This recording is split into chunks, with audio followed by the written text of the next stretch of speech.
cultivation is, in fact, replenishing the soil of the mind ground. So in this section, let's start with in general. Go back. We'll just kind of roll into this. Otherwise, we've had 2 weeks where we've been talking about other things. Yeah. Okay, so tonight he starts and he talks about this awakening experience or this awakening state. It's not necessarily even an experience. It's a way of become a different person. And so instead of saying it's an experience I have or had an awakening or enlightening experience, rather it's something you become or turn into, not something you have or get. And often the awakening experience, if it's slow and gradual and steady, you don't feel as if anything's happening. There's no great event or moment. But people who know you, people that have known you for a long time, can see this subtle, almost inexorable change. It's just a gradual, in many ways, like a tree grows. If you watch the tree every day, it doesn't look like it's doing much. If you go away for a while and you come back, all of a sudden the tree's a lot bigger. So it's sort of like that. That's why the Avatamsaka says awakening or bodhi accumulates. It doesn't happen in a lightning flash.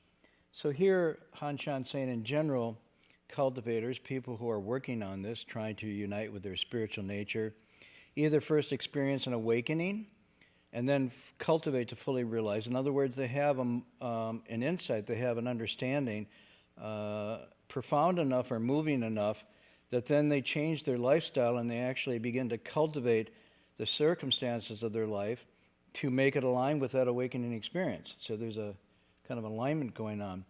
Or they start cultivating.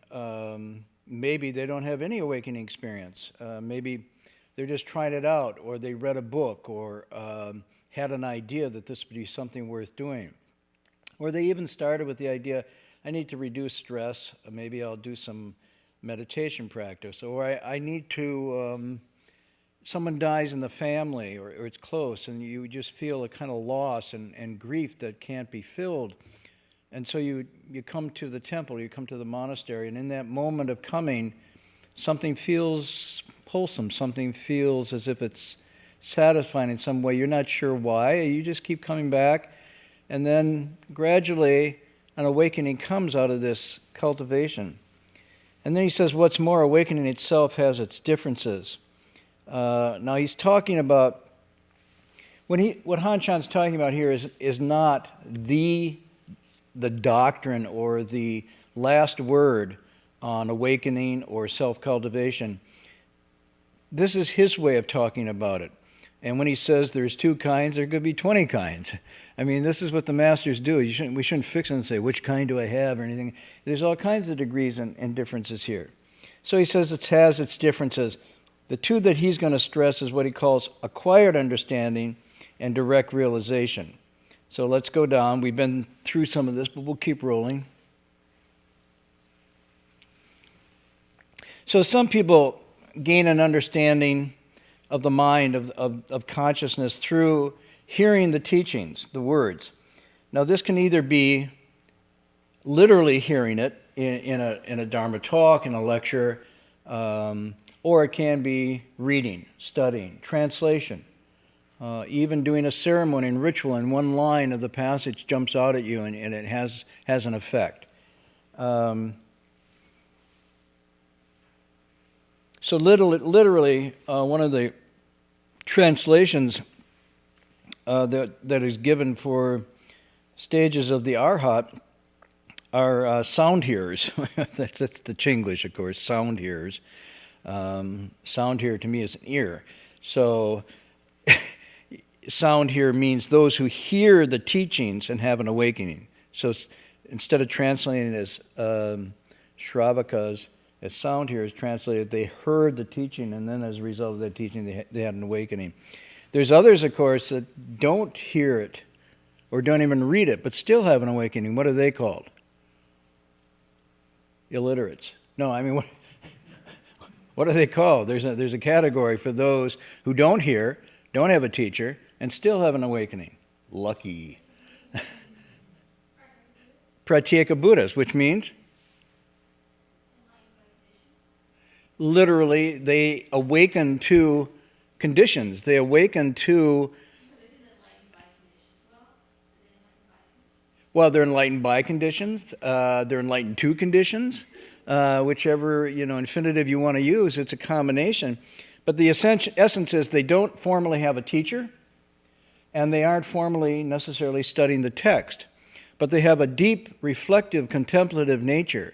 And so often they go off by themselves into secluded areas because they want to get away from the hustle and bustle, which they find distracting. And by observing the flow of natural conditions, the coming and going of the seasons, the plants flourish, they blossom, there's harvest, and they fall and decline.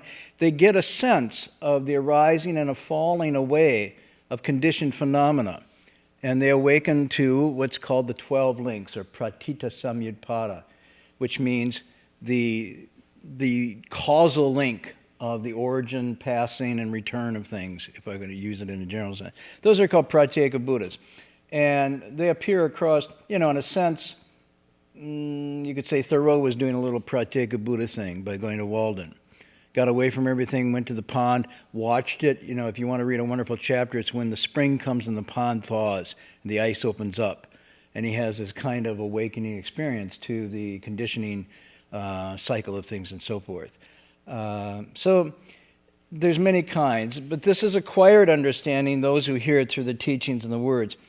But the problem is, again, Hanshan's always balancing things. He says this is good. On the other hand, people that get it this way, when it's not coming directly through their own experience, knowing for themselves directly, tend to cling to those knowledge and ideas that they have. And then when they actually meet states, when they're confronted with states, a body, a mind, emotions, they just don't know what to do. Now, where did it say about that anger? What am I supposed to do when I get angry?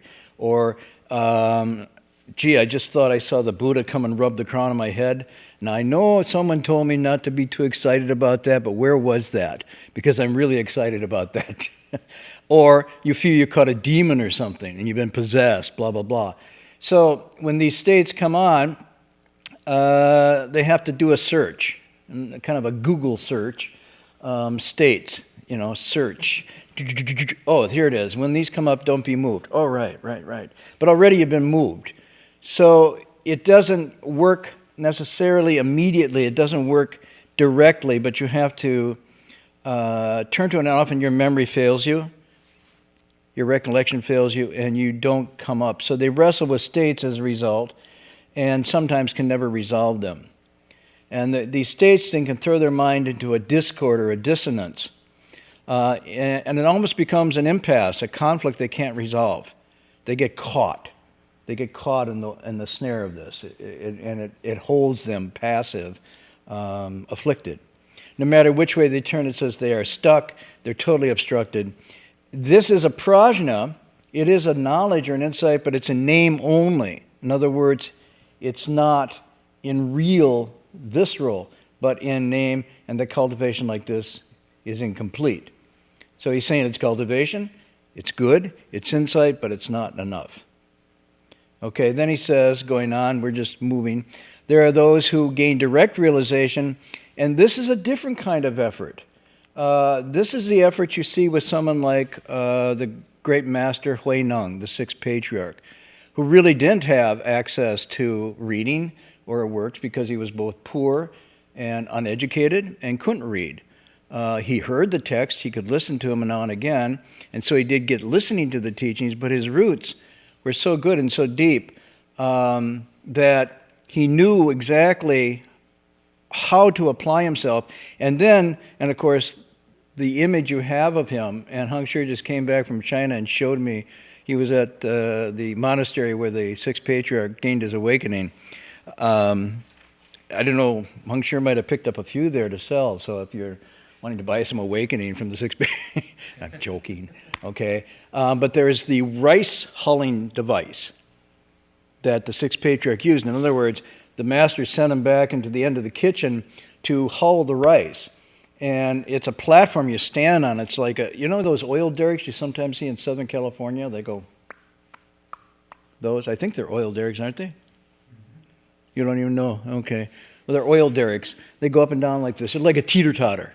And so the rice hulling device is sort of like this teeter-totter. So you go up on it, and then you come down, and when you go down, this device, like pestle, mortar and pestle, smashes down the cavity of the rice and breaks the rice, and the hull's open.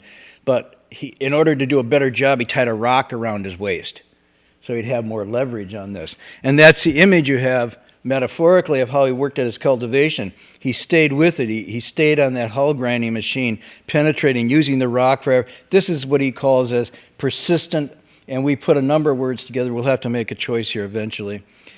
Of unadorned, unaffected, natural, solid cultivation of their own mind. They press on, and here we have an expression that we wrestled with a lot. I don't know what the... Anyhow, they press on even when the rivers have dried up and the mountains seem impassable. That's what we came to on this one.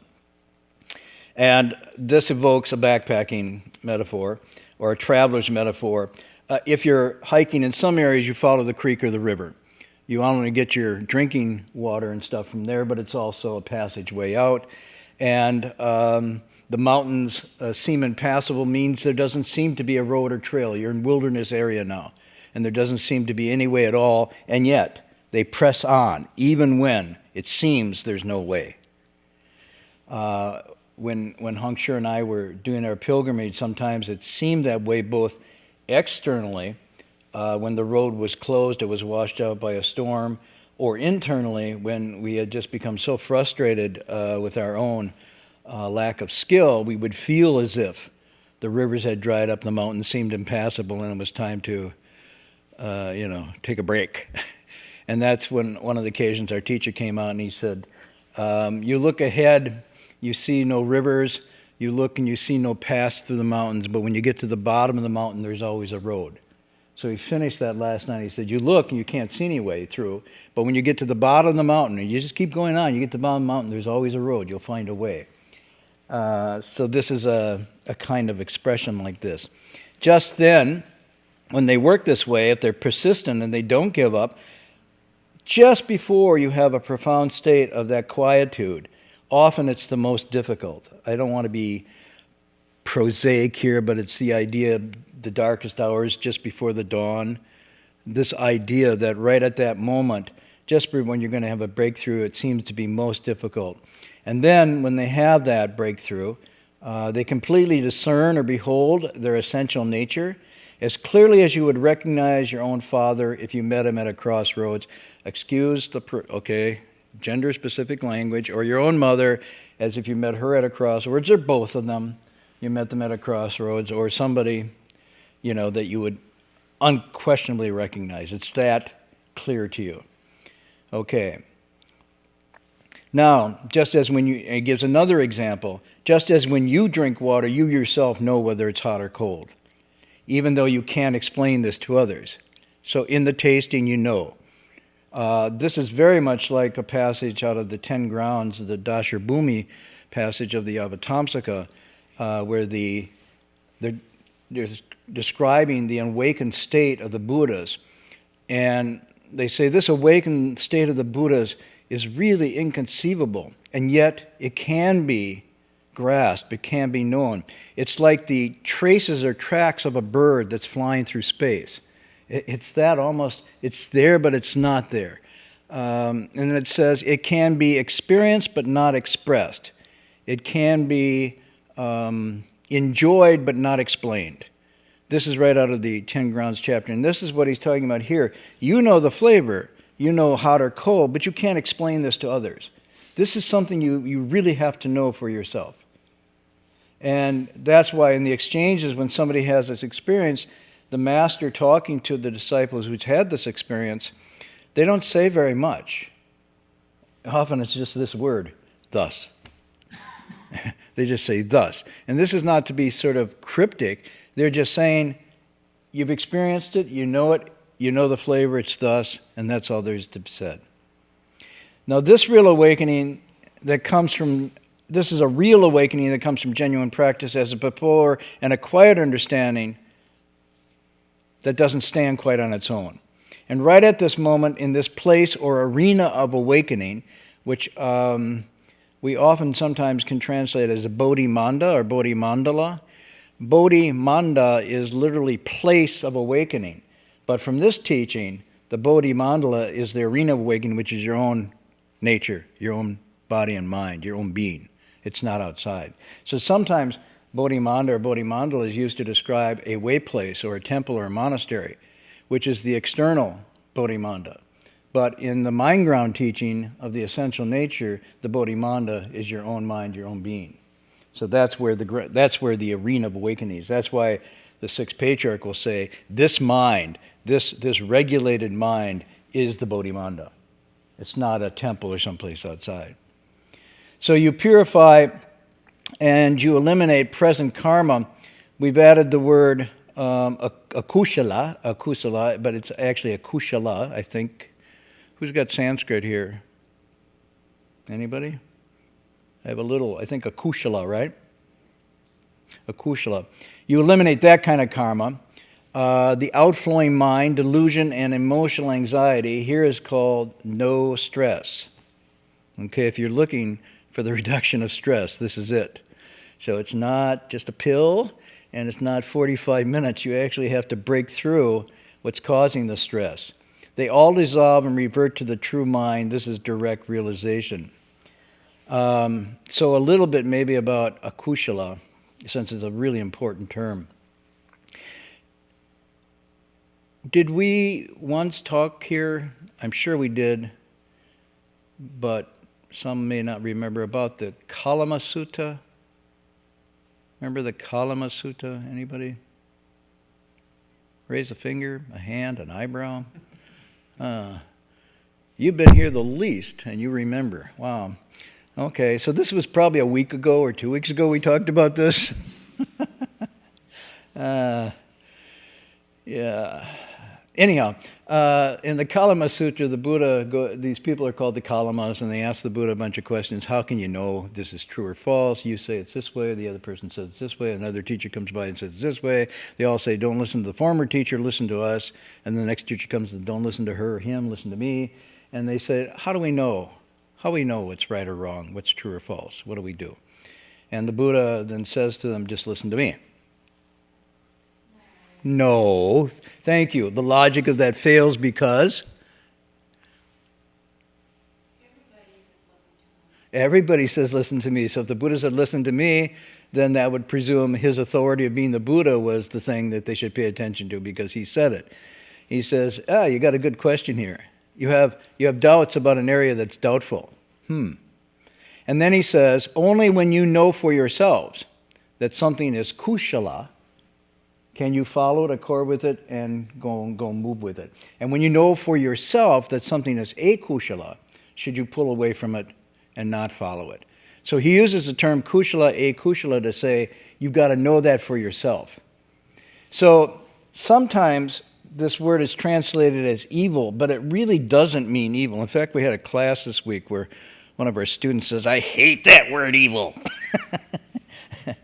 And it had all these connotations. So everybody had a word that we were using in English that they had negative connotations. Some people don't like attachment. Some people don't like no self. Some people don't like evil. What's some of the other words they didn't? Shame. Right. Guilt. Right. Okay. Everybody has associations with words, but sometimes the early translators translated a kushala as evil in a sort of turn-of-the-century Victorian sense. But really what it means is any acts that are karmically unwholesome, specifically that carry the seeds of future dissatisfaction and suffering. So it's meant in almost a descriptive way. It's not evil, but it's unskillful, it's unwholesome because it's tying you up. The more you pursue this, the worse your life's going to get. So akushala means not leading to liberation, to freedom, to ease, to kindness, to compassion, to insight and understanding. That's what it really means. And sometimes they use the word mula, which means roots. So they say kushala mula, and akushala mula means the roots of wholesome, roots of unwholesome. And generally, the unwholesome roots, anybody know what those are? This is a list. Usually a list is more than one. Pretty close. He said attachment. Huh? Is that kushala or akushala? Akushala. Greed for enlightenment is kushala or akushala? Yeah, greed for Mercedes is akushala, but greed for Bodhi, oh, that's kushala. No, greed is greed. So you aspire to Bodhi, you don't greedy for it. So that's one, is usually considered greed or thirst, tersna, grasping, wanting. Another one, I'll tell you, there's three, hint, hint. There we go. Aversion, sometimes translated as anger or hatred. And then, what's the third one? Iwan? Huh? It's not huh.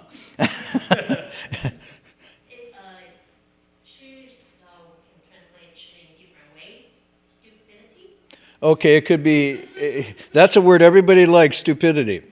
When you're learning to teach as a professor, you learn this is one of the things you say to your students to motivate them. You are stupid. And they just feel elevated. They really want to study harder and they want to come back for more. No, you say, and now if you want to say, well, you're intellectually challenged, they still know what you're saying. So you say, you could do better, or blah, blah, blah. But it's often translated as confusion or delusion, deluded. But it has to do with more, again, it's not judgmental as it is descriptive, which is confused, not clear. It doesn't mean stupid, and it doesn't mean ignorant. But it means you don't see things clearly. It's a kind of misperception. Like discouragement. What's that? That would be like discouragement then. People, when they're discouraged, don't have access to their higher states of mind.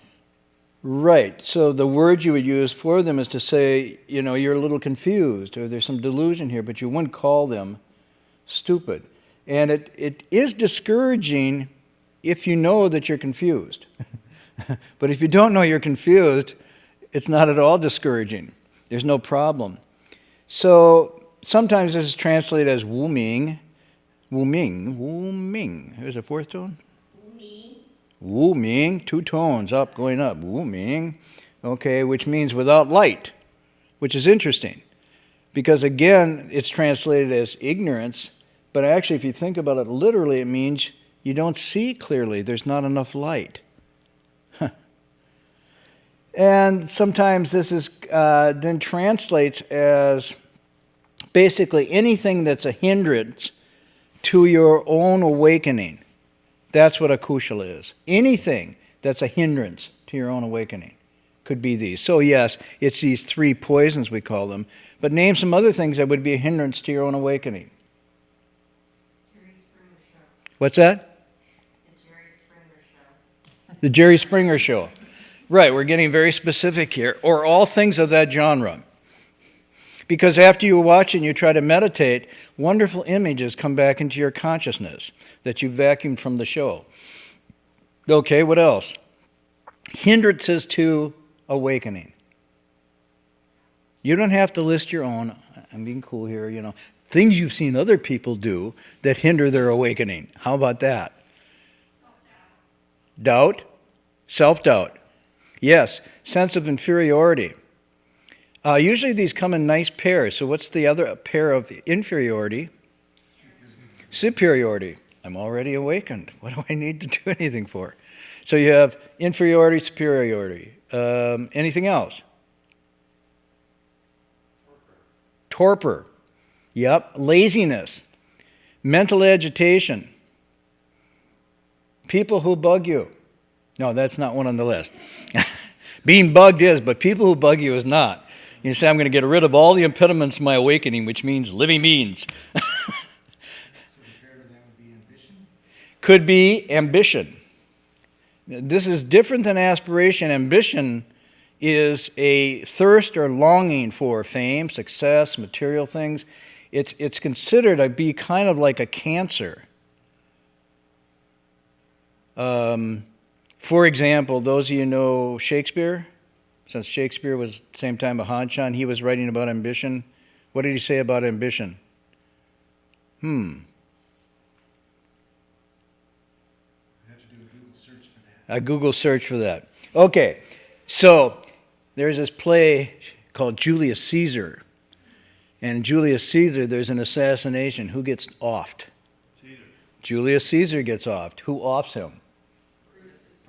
Brutus. Brutus stabs him and he says, "Et tu, Brute, even you, Brutus, have gone against me." So he's sizing up his enemies, who's forming against him. And there's this guy called Cassius.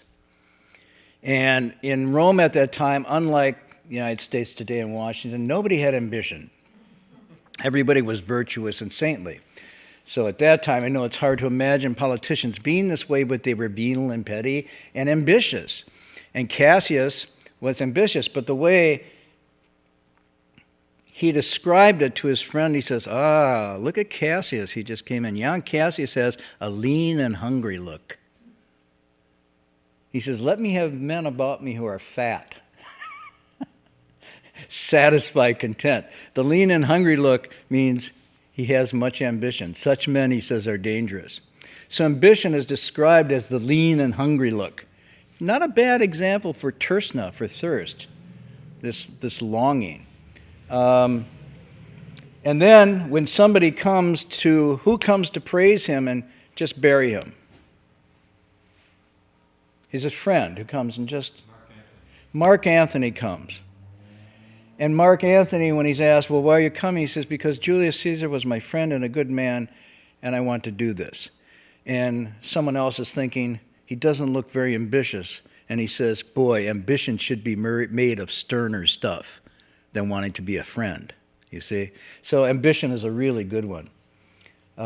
Actually, it's encouraged in people. Sorry to say. Some of you might have had parents who encouraged you to be ambitious, which leads to a competitive mentality, which leads to striving and stress, and which leads to the kind of issue that has to do with the second one that you called aversion, which is a good translation of it. Because that which stands in the way of your ambition becomes the object of your loathing and your animosity and your hatred and aversion. So you have thirst on the one hand for what you hanker for and you want that. But right on the other side of that, that's the way these two are linked together as graha, as grasping. On the other side of that lust is the aversion or animosity or hatred towards the thing that stands in your way of getting it. So they go hand in hand. Yeah, it's really interesting. So the greed is an attraction to some gratifying object, and you can counteract it with what? How do you counteract it then? This is part of the teaching, because the Buddha said all my teachings basically are counteracting obstacles to awakening. Once you counteract them, awakening just returns by itself. So you don't have to seek awakening, you just get the obstacles that are preventing it. So what would be the opposite of this greed? Lust. And I'm saying lust in the sense, I'm not talking about the ordinary pleasures. This is lust, which is almost an unpleasant feeling if you have lust. Lust is more than just, gee, I want to have a scoop of ice cream. Or you're at the birthday, you have a scoop of ice cream and it tastes pretty good and you say, oh, lust. No, that's not lust. Lust is like you will kill to get the scoop of ice cream. Right? And then you're afraid to eat it, because if you eat it, it's gone. But if you don't eat it, you have it, but then you can't taste it, and so you get this kind of, that's what lust is. Lust is not pleasurable. It's actually quite the opposite. So what's the opposite of this greed then? Huh? Could be dana, the first of the 6 paramitas, generosity, giving. Satisfaction. It's Rolling Stones say, I can't get no satisfaction. I try, and that's why. Now, that's not how the song goes, but that's what it means. Because you're trying too hard, you can't get it. The more you try to find satisfaction, the more elusive it is. So the very trying then becomes really tough. It could be generosity, it could be, you say, satisfaction. It could be, I would like to use the phrase, enough. Sustainability. Not too much, not too little. See, if you say I'm practicing giving, you could go to the extreme and give away even the necessities and think you were being virtuous. But now you're falling into the other extreme. You see, so it isn't, greed has to do with knowing enough, knowing when to stop. What's enough? The Chinese say, 知足常乐. Knowing enoughness, knowing sufficiency, that's really happiness, that's joy. So this is sort of the challenge of the modern era. It's not so much an issue of scarcity, but of too much. How and when do we stop? Even in our food, most of us don't die from beriberi or vitamin deficiencies. We die of overweight, too much. So it's knowing when to stop that's the key here. So that's one way. But the hate or ill will, the animosity, is there because it stands in the way of gratification. Does that make sense? You think about this. So let's pause here because this is really interesting. Is the object, it says gratifying, get a gratifying object, that's what you want, attraction to a gratifying object. So let's take an object like the wind. Is the wind a gratifying object? Now see, she doesn't like wind. So immediately she goes, no, wind, wow. And I like wind. It's like, It's not really an object, it's a nominalization of the process. okay, so what we're going here is, although it says gratifying object, we have to recognize that objects in themselves, according to the teaching, are not intrinsically gratifying or ungratifying. Only thinking makes it so. Desiring makes it so. So an object that is gratifying to you may be an anathema to me. And an object that's gratifying to you in one day could be an object of loathing the next day. So the objects themselves, this is really important, are not the problem or the solution, but in the mind that is interpreting. So intrinsically, the object itself is fairly neutral, right? I'll give you an example. When I was in school, I had to memorize, and now my brain doesn't remember it all. The Rime of the Ancient Mariner. You know the Rime of the Ancient Mariner? The Rime of the Ancient Mariner? You no?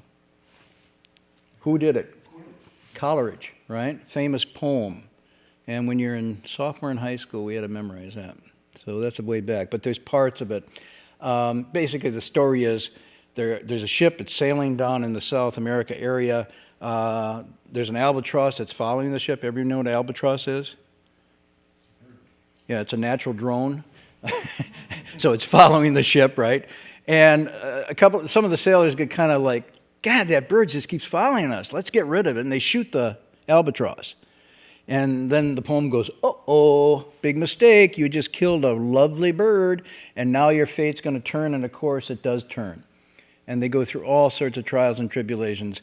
One of this, which is there's no water. They get stuck at sea and there's no water. And so that's one of the lines, water, water everywhere, and all the boards did shrink, meaning the boat, water, water everywhere, nor any a drop to drink. So they get the thirst. But the next thing that happens, they get into the doldrums. Do you know what the doldrums are? No wind. Right, but doldrums also mean you got the blues. You're really down. You're in the doldrums, means you're like no energy. So, but it means no wind. And so there's no wind and no breeze, and they're stuck there in the middle of the ocean, no water, nothing to eat, and the boat won't move. So something that line that says the sail slacked, the wind died, without breeze or breath or motion, not even the slightest motion, as idle as a painted ship upon a painted ocean. So that was the description of it. So there, they thirsted for wind. They looked every day. They'd get up. Even at the night, they would just look and say, when will a wind come to move this? So in that case, it's an object of intense longing. On the other hand, I just watched Serena Williams in her match, and the wind was not something she longed for. It was ruining her game, so much so that she slammed her racket down at the wind. Damn this wind. So there, it's an object of loathing. I remember once watching this little kid. He was with his mom, and he saw the balloon man. The balloon man held all these balloons, and they were filled with helium, and he wanted, I want. He thirsted for his balloon, so mom gets him a balloon.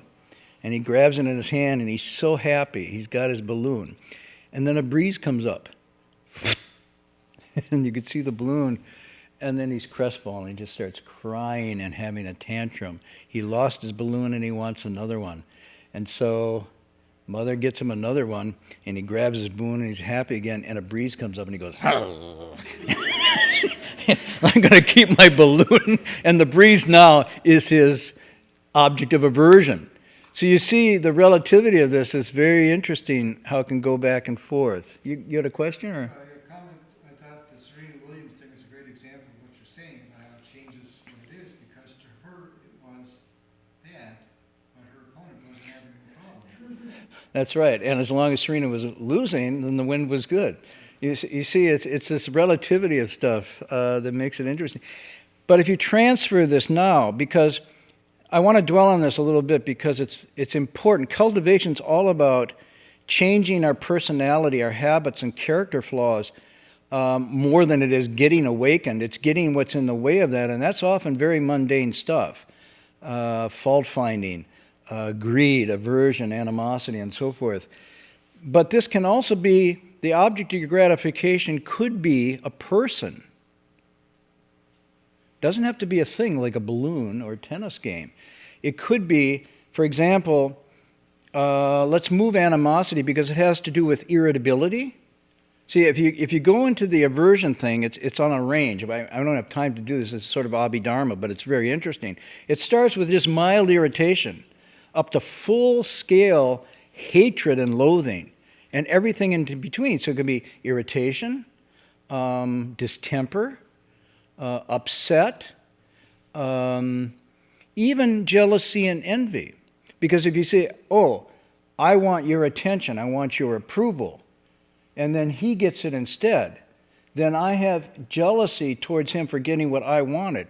So a lot of our emotions, jealousy, envy, irritation, have to do not just with objects, but our view of our relationships and what we're seeking. If I get your attention, then I'm happy. And if he competes for it and doesn't get it, I'm even happier. I don't rejoice in him getting it. I'm actually happy he doesn't get it. So the obstructiveness and the competition that we feel, who we call enemy and friends, all of this can be related to just this sort of teaching that he says goes. The akushala goes when you have this moment. And this going of this is a kind of liberation. So one of the contemplations you do, or you can do, is when these feelings and emotions arise, first of all, you recognize this is a thief that's taking away my light. It feels like this is natural. I'm angry, I'm pissed, I'm jealous, I'm blah, blah, blah. Yeah, but you should recognize you've just cut your wrist, your spiritual wrist, and you're bleeding. So first of all, you staunch it, you stop and say, okay, I'm not going down this road. Okay, I got to stop the bleeding first. Then, as the poison arrow teaching says, later, if you've stopped the bleeding and the poison's taken care of, you can contemplate at ease. Who shot the arrow? Where did it come from? What were the feathers made of? But at the moment, you want to stop it so you don't bleed anymore. But then the analysis, the contemplation, the observing of it goes, how did this come about? And that's where your breakthrough occurs. And so this is a kind of method here that you can actually use to say,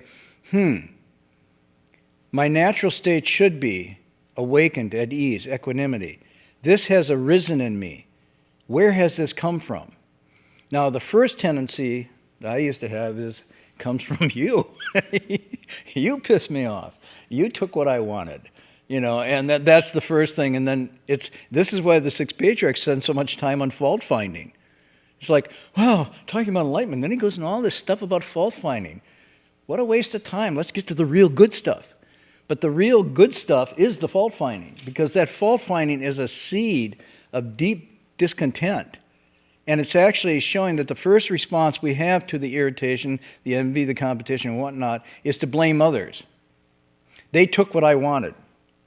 Or they confused somebody who gave them the attention they didn't deserve. She walked in the room. She's a helium head. She's a dummy. And she's all made up with all those fancy clothes, and the guys are falling for her. Oh, God. And you get really upset because you wanted the guys to fall for you. And you think, she's a tart, She's not loyal. She's gone through guys left and right. Why don't these guys see it? Blah, blah, blah, blah, blah, you know? Same thing for objects of male desire and so forth. You look at it this way. It's not just talking about food and clothes. It's really talking at the fundamentals. Sibling rivalry. My God, if I had to, this would describe the conflict I had with my sisters to a T. Christmas presents, mom and dad's attention, extra servings of food. Who got the biggest one? My parents got to be microchemist scientists, splitting things into these portions, you know, the cake. And I'd line up and compare the cake. This got me into geometry. Let's see, that cake slice compared to hers. And then she got it because she's favored, because she was born sooner. She got the gene pool, you know, all this sort of stuff. And so how would you get even? Well, you'd pour something into her dresser drawer. You'd find some itchy powder for her prom dress. I know people that, not me. But all this comes from that competition, that comes from that wanting that object of attention and whatnot, and then the frustration, and then it leads to these kinds of things. So I'm being somewhat facetious, but at a very deep level to the point that we harm others, will be driven by these same factors. So it can be as simple as a balloon, or it can be as complex as even taking someone's life. So we need to think about the psychology that's being described here. That's why I stopped at this passage, because he says this outflowing, this delusion and the anxiety, all of this then stop at this point. You see through it, you put it down. This is called the direct realization.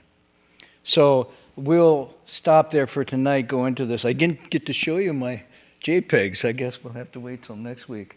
But we'll go into this a little more. But sometimes it's easy to pass over this stuff, which I was inclined to do. But my experience with my teacher was he never passed over this stuff. He never missed an opportunity to point to all these little petty emotions and feelings that we were experiencing. Our day-to-day encounter with him in the morning, at lunchtime, in the afternoon lectures, and our personal conversations with him, even riding in a car, is always drawing attention to this. Always watching us to see where the mind moved to wanting, to rejecting, to competition, to jealousy, and so forth. I'll be honest, I even had an aversion to a sutra once. I don't much anymore, I don't think, but what do you think? Which one did I have an aversion to? Huh?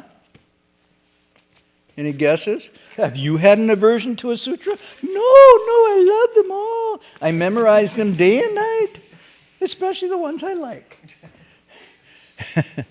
Anybody? What would be, you guess, my aversion? This is one of the first sutras I read. We did the platform, the Six Patriarch Sutra, as part of morning recitation. So we have morning recitation, we do their mantras, and then just before we do the next section, we pause, and the Wena would read a passage from the platform sutra. We'd all just sit there and listen. And then that was like a little food you had for the rest of the day to contemplate. So that was my first text, and that was really cool, because it said, I could become a Buddha. Yeah. Okay. I knew I could. But then I read another sutra that I had an aversion to it, shut it up and put it away for a long time. Any guesses? No, not the Avatamsaka. Not the Avatamsaka. Huh? No, not the Shurangama. Huh? Earth Store, not Earth Store. I liked Earth Store a lot. Yeah. I thought that was a real adventure to go down the hills and check it out. Yeah. Save all those people that obstructed me in this life. They're all in the hells now. I'll go get them. Don't do that to me again. No, it was... Oh, no, the Ching Jing Jing? No, that was really good too.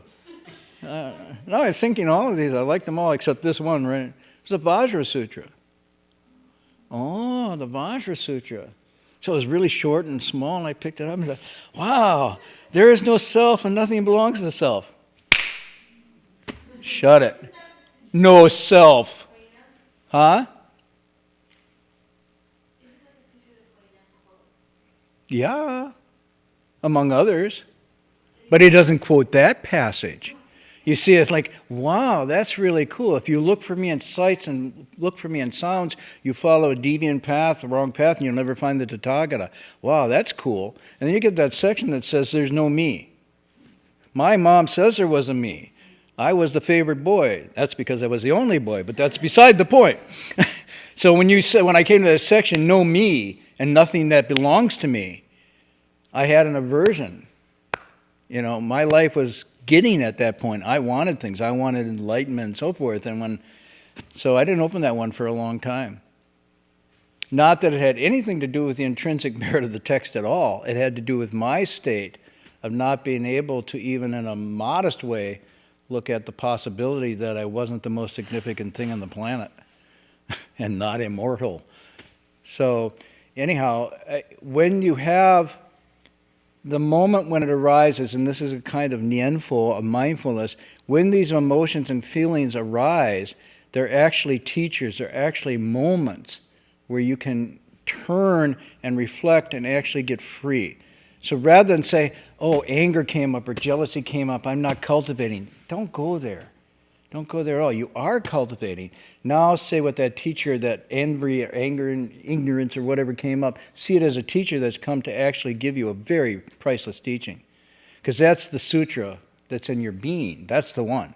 It's not the sutra that we're reading that's the most important one. It's the one that provokes these things. That's the actual telling you what the sutra recitation is inside. And so these are wonderful opportunities. So don't be judgmental. Don't be harsh on yourself.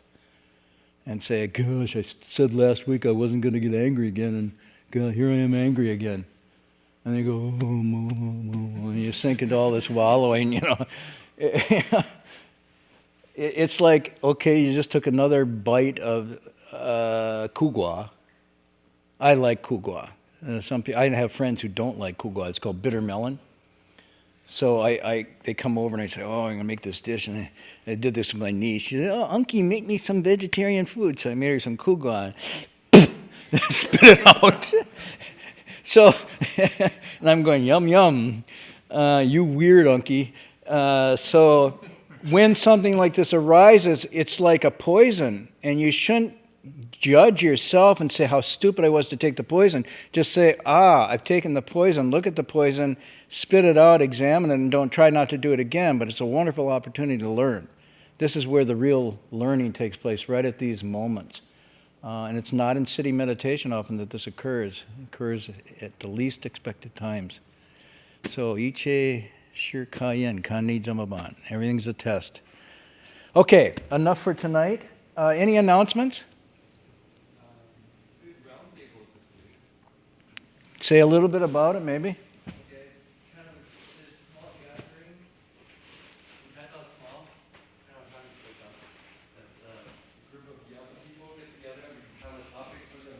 How young? Young at heart. Young at heart, okay. As long as you are young all here are welcome then. Everybody's welcome. Yeah. Ooh. So, I'm sure is still here, so I think you'll be able to lead it this week.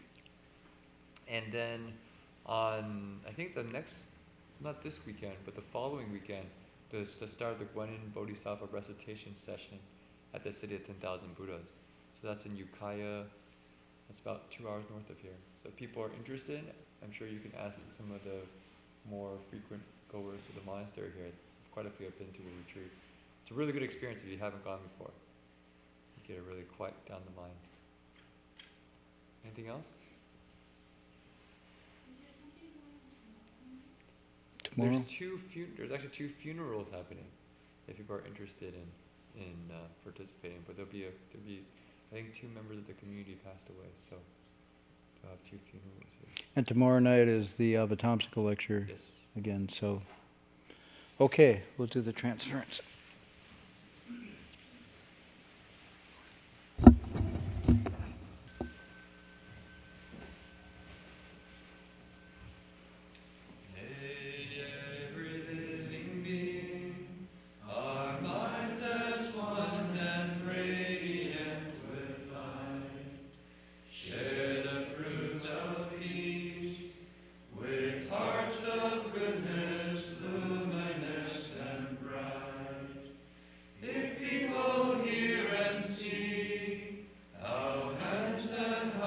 can find in giving unity.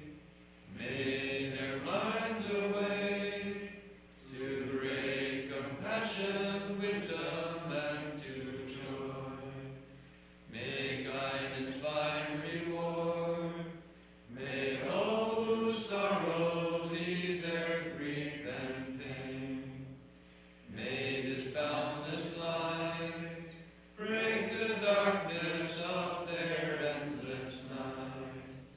Because our hearts are one, this world of pain turns into paradise. May all become compassion.